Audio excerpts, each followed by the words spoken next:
The problem with a film called Veuve Clicquot is surely encapsulated in its title.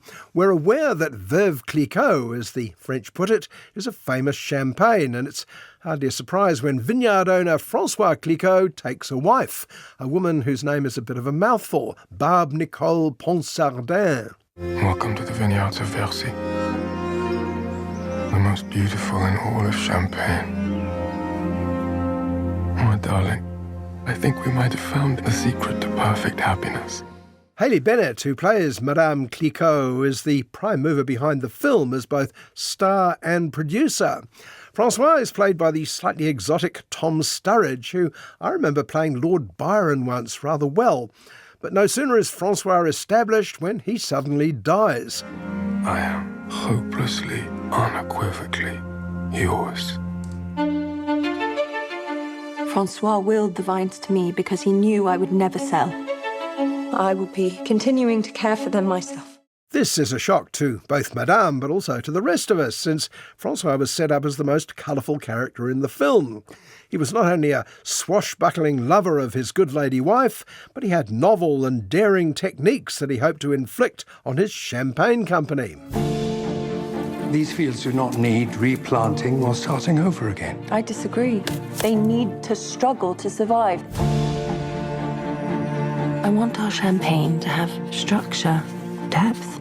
Well, have no fear, François returns early and often in flashbacks, which not only underscore the deep romantic love between him and the widow Clicquot, but also drive her own interest in the family business.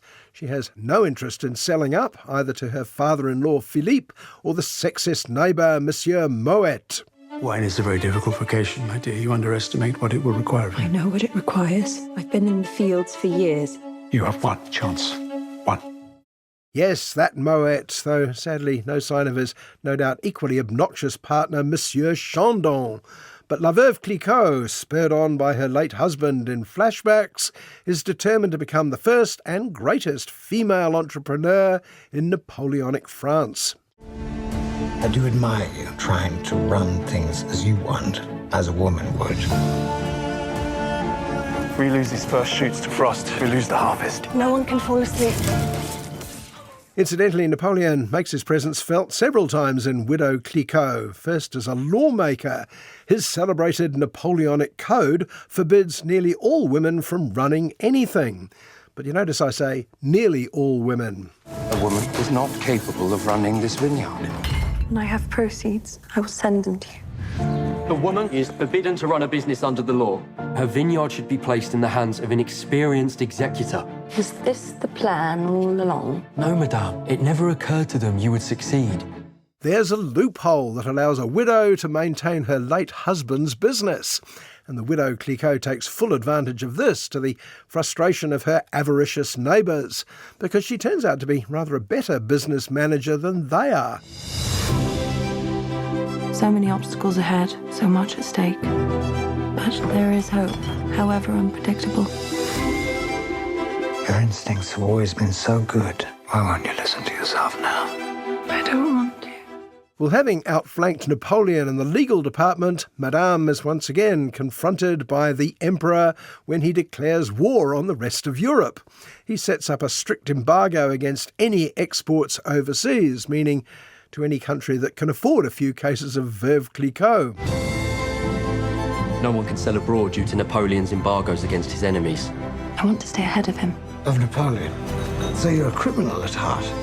But with the aid of another good-looking collaborator, wine merchant Louis, Madame clearly has a type. She dodges the Emperor once again. Louis clearly has his eye on her, but there's an obvious obstacle to true love, her widow's status, which, if you remember, is the only thing keeping her in business. Human beings are compelled to create, to lay down our lives, however best we can. Which will triumph, l'amour or le champagne? If you've seen a picture of the real-life Barbe Nicole Clicquot, who seems rather a tough cookie, you can probably guess which way she went. As I say, the one thing wrong with Widow Clicquot is the title. It sums up the whole plot in 2 words. It is so that we might uncover the secrets of ourselves. And that with any luck, 100 years from now, Someone will know that we were here.